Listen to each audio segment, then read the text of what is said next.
Essa semana foi marcada por dois acontecimentos polêmicos e da maior gravidade. A queda do ministro Palocci, envolvido em grande escândalo denunciado pela imprensa brasileira, e a decisão sobre Cesare Battisti, que foi uma decisão adotada ao final do ano passado pelo presidente da República e mantida ontem pelo Supremo Tribunal Federal. Uma decisão que afronta o governo, o povo e a justiça italiana. Um dos poderes judiciários mais respeitados do mundo julga e condena à prisão perpétua um assassino, o que levaria a presidência da República do Brasil protegê-lo aqui, conferindo a ele a liberdade. Enfim, essa questão não acabou no Supremo Tribunal Federal. Certamente irá ao Tribunal Internacional de Haia, já que há manifestação do governo italiano de que adotará essa providência. Mas hoje, senhor presidente Mozarino Cavalcanti, venho à tribuna com outra finalidade, aproveitando o vazio da sexta-feira para abordar um tema da maior importância que, lamentavelmente, não tem tido a necessária atenção do governo brasileiro e também do parlamento brasileiro. Me refiro à reforma política. As grandes reformas estão emperradas no Brasil. E uma delas, a matriz de todas elas, aliás, a reforma política, emperrada há muitos anos. Eu não tenho nenhuma dúvida que duas causas essenciais promovem enorme desencanto no povo brasileiro: a corrupção e o modelo político vigente. Há um pouco mais de 5 anos, a Unesco realizou uma pesquisa entre universitários do Rio de Janeiro, antes ainda do escândalo do Mensalão, e constatou que apenas 25% dos jovens universitários concordavam ser o regime democrático o mais adequado, e os demais se manifestaram indiferentes ou favoráveis ao regime autoritário. E justificavam: a democracia no Brasil só tem nos oferecido violência, corrupção, injustiça, falta de oportunidades. Esse desalento que campeia na juventude brasileira e já campeava antes dos últimos grandes escândalos que atormentaram o Brasil, tem como causa também o modelo político vigente que afasta pessoas vocacionadas e talentosas da vida pública brasileira em razão dos seus vícios e das suas distorções. Mas se essa é uma constatação fácil, por que não se faz reforma política no Brasil? Eu vou além. Por que não realizamos as grandes reformas no Brasil? Não só a reforma política, mas a partir dela, porque se ela for concretizada, as demais ocorrerão com maior celeridade e eficiência. Porque temos um presidencialismo forte. E no presidencialismo forte, reforma ocorre se houver disposição política e vontade e capacidade de liderança de quem exerce a presidência da República. Grandes reformas no presidencialismo forte só acontecem quando há a participação ativa de liderança de quem preside o país. A reforma política está sendo debatida no Congresso, mas eu pergunto, quando não esteve debatida no Congresso, pelo menos na última década? Sempre esteve debatida no Congresso.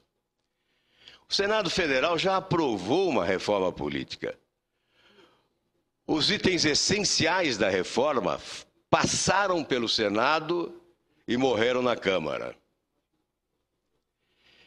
Portanto, com toda sinceridade e respeito à população do país, não posso gerar falsa expectativa em relação a esta nova etapa de debate no Congresso Nacional, que propõe a elaboração de um novo modelo político que possa ser compatível com as reais aspirações da sociedade brasileira. É possível até que se aprove algo, mas não teremos alterações ampliadas, de profundidade, que possam chegar perto das aspirações do povo brasileiro em matéria de modelo político. Há pouco me pediram, através do Twitter, que falasse sobre as perspectivas desta reforma política. E eu não posso vender otimismo. Ao contrário, confesso o meu pessimismo. Questões essenciais, a começar pelos partidos políticos, devem ser revistas nesse modelo retrógrado, superado, condenado já inúmeras vezes nos pleitos eleitorais ou em qualquer pesquisa que possa se realizar no país. Os partidos políticos são certamente razão de descrédito. São siglas para registro de candidaturas. Nós não temos no Brasil partidos políticos com identidade programática. Muitas vezes são partidos cartoriais, em municípios, em estados. As decisões são impostas pela cúpula partidária, que se apropriam da sigla como se fossem proprietários exclusivos de um patrimônio que, na realidade, não deve lhes pertencer. E num dos momentos sagrados da atividade política, o momento de se escolher candidaturas majoritárias, é que se dá o maior desrespeito à população e à militância dos partidos políticos. A população fica distanciada no momento decisivo da escolha dos candidatos majoritários, inclusive à presidência da República. Os militantes são convocados apenas para homologar, não participam, não são chamados à responsabilidade como artífices do processo desde a sua origem. E por isso, não podem ser responsabilizados por uma eventual má escolha. É por essa razão que apresentei um projeto de lei estimulando a realização das primárias para escolha dos candidatos à presidência da República. Não podemos impor através da legislação, já que os partidos políticos possuem autonomia. Mas o projeto que apresento estimula a adoção desse sistema pelos partidos que ganhariam com isso, antecipando inclusive o processo eleitoral sem restrições da Justiça Eleitoral. Estabelecemos, através da proposta, um calendário para a realização das eleições primárias. Com isso, os partidos seriam revitalizados, teríamos organização partidária, campanha de filiações partidárias e abriríamos um espaço para a concorrência interna salutar, que um partido político não pode ser um curral onde vivam vaquinhas de presépio dizendo amém a tudo e a todos. Tem que ser o espaço ampliado do debate, da concorrência, da disputa, da contrariedade, do dissenso e, evidentemente, o espaço onde se busca o consenso e a convergência em relação àquilo que é essencial para a população do país. Isso deve ser partido político, não sigla para registro de candidaturas, sem seleção alguma. Muitas vezes, marginais se apresentam, se inscrevem e disputam eleições porque não há nenhum processo de seleção nos partidos políticos no Brasil. E a população foi obrigada a se mobilizar para apresentar um projeto de lei que se denominou de ficha limpa, exatamente para reduzir o índice de criminalidade na vida pública brasileira.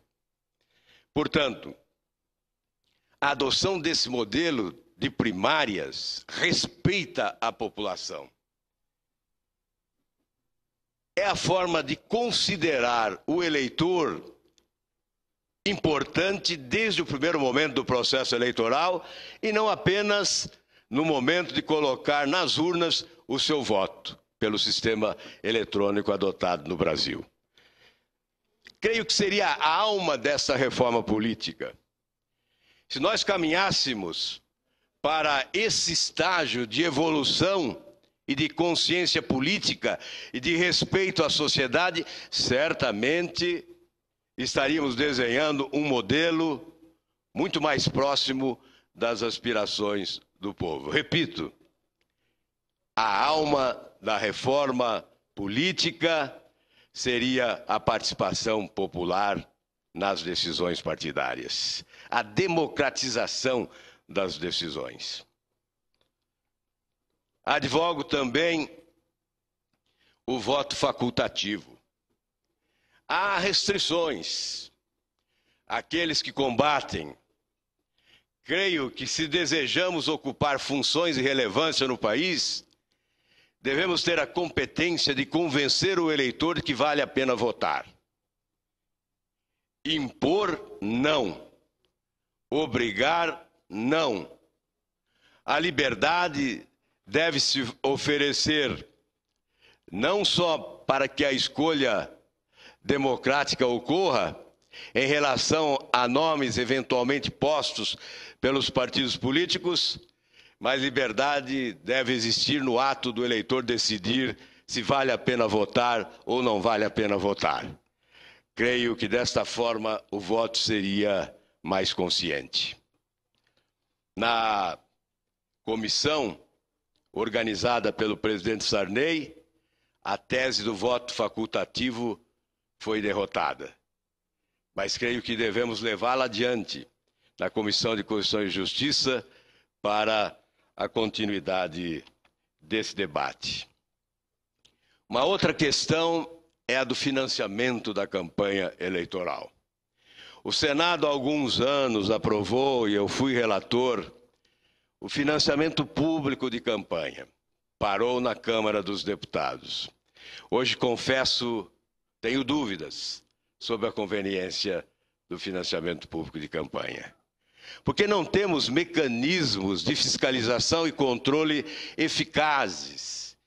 E o financiamento público de campanha poderá significar recursos públicos para suportar despesas de campanha eleitoral e permitir ao mesmo tempo, porque temos um presidencialismo forte. E no presidencialismo forte, reforma ocorre se houver disposição política e vontade e capacidade de liderança de quem exerce a presidência da República. grandes reformas do presidencialismo forte só acontecem quando há a participação ativa de liderança de quem preside o país. A reforma política está sendo debatida no Congresso, mas eu pergunto, quando não esteve debatida no Congresso, pelo menos na última década? Sempre esteve debatida no Congresso. O Senado Federal já aprovou uma reforma política. Os itens essenciais da reforma passaram pelo Senado e morreram na Câmara. Portanto, com toda sinceridade e respeito à população do país, não posso gerar falsa expectativa em relação a esta nova etapa de debate no Congresso Nacional, que propõe a elaboração de um novo modelo político que possa ser compatível com as reais aspirações da sociedade brasileira. É possível até que se aprove algo, mas não teremos alterações ampliadas, de profundidade, que possam chegar perto das aspirações do povo brasileiro em matéria de modelo político. Há pouco me pediram, através do Twitter, que falasse sobre as perspectivas desta reforma política. E eu não posso vender otimismo. Ao contrário, confesso o meu pessimismo. Questões essenciais, a começar pelos partidos políticos, devem ser revistas nesse modelo retrógrado, superado, condenado já inúmeras vezes nos pleitos eleitorais ou em qualquer pesquisa que possa se realizar no país. Os partidos políticos são certamente razão de descrédito. São siglas para registro de candidaturas. Nós não temos no Brasil partidos políticos com identidade programática. Muitas vezes são partidos cartoriais, em municípios, em estados. As decisões são impostas pela cúpula partidária, que se apropriam da sigla como se fossem proprietários exclusivos de um patrimônio que, na realidade, não deve lhes pertencer. E num dos momentos sagrados da atividade política, o momento de se escolher candidaturas majoritárias, é que se dá o maior desrespeito à população e à militância dos partidos políticos. A população fica distanciada no momento decisivo da escolha dos candidatos majoritários, inclusive à presidência da República. Os militantes são convocados apenas para homologar, não participam, não são chamados à responsabilidade como artífices do processo desde a sua origem. E por isso, não podem ser responsabilizados por uma eventual má escolha. É por essa razão que apresentei um projeto de lei estimulando a realização das primárias para escolha dos candidatos à presidência da República. Não podemos impor através da legislação, já que os partidos políticos possuem autonomia. Mas o projeto que apresento estimula a adoção desse sistema pelos partidos que ganhariam com isso, antecipando inclusive o processo eleitoral sem restrições da Justiça Eleitoral.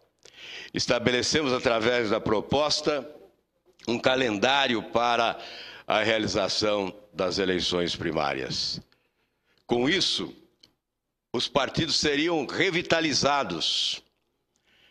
Teríamos organização partidária, campanha de filiações partidárias e abriríamos um espaço para a concorrência interna salutar, que um partido político não pode ser um curral onde vivam vaquinhas de presépio dizendo amém a tudo e a todos.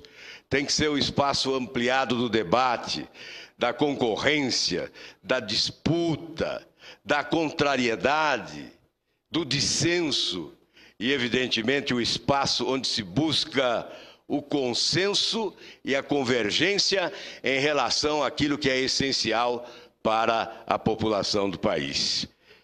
Isso deve ser partido político, não sigla para registro de candidaturas, sem seleção alguma. Muitas vezes, marginais se apresentam, se inscrevem e disputam eleições porque não há nenhum processo de seleção nos partidos políticos no Brasil. E a população foi obrigada a se mobilizar para apresentar um projeto de lei que se denominou de ficha limpa, exatamente para reduzir o índice de criminalidade na vida pública brasileira. Portanto, a adoção desse modelo de primárias respeita a população. É a forma de considerar o eleitor importante desde o primeiro momento do processo eleitoral e não apenas no momento de colocar nas urnas o seu voto pelo sistema eletrônico adotado no Brasil. Creio que seria a alma dessa reforma política. Se nós caminhássemos para esse estágio de evolução e de consciência política e de respeito à sociedade, certamente estaríamos desenhando um modelo muito mais próximo das aspirações do povo. Repito, a alma da reforma política seria a participação popular nas decisões partidárias, a democratização das decisões. Advogo também o voto facultativo. Há restrições. Aqueles que combatem, creio que se desejamos ocupar funções de relevância no país, devemos ter a competência de convencer o eleitor de que vale a pena votar. Impor, não. Obrigar, não. A liberdade deve se oferecer não só para que a escolha democrática ocorra em relação a nomes eventualmente postos pelos partidos políticos, mas liberdade deve existir no ato do eleitor decidir se vale a pena votar ou não vale a pena votar. Creio que desta forma o voto seria mais consciente. Na comissão organizada pelo presidente Sarney, a tese do voto facultativo foi derrotada. Mas creio que devemos levá-la adiante na Comissão de Constituição e Justiça para a continuidade desse debate. Uma outra questão é a do financiamento da campanha eleitoral. O Senado há alguns anos aprovou, e eu fui relator, o financiamento público de campanha. Parou na Câmara dos Deputados. Hoje, confesso, tenho dúvidas sobre a conveniência do financiamento público de campanha. Porque não temos mecanismos de fiscalização e controle eficazes. E o financiamento público de campanha poderá significar recursos públicos para suportar despesas de campanha eleitoral e permitir ao mesmo tempo, porque temos um presidencialismo forte. E no presidencialismo forte, reforma ocorre se houver disposição política e vontade e capacidade de liderança de quem exerce a presidência da República. grandes reformas do presidencialismo forte só acontecem quando há a participação ativa de liderança de quem preside o país. A reforma política está sendo debatida no Congresso, mas eu pergunto, quando não esteve debatida no Congresso, pelo menos na última década? Sempre esteve debatida no Congresso. O Senado Federal já aprovou uma reforma política. Os itens essenciais da reforma passaram pelo Senado e morreram na Câmara. Portanto, com toda sinceridade e respeito à população do país, não posso gerar falsa expectativa em relação a esta nova etapa de debate no Congresso Nacional, que propõe a elaboração de um novo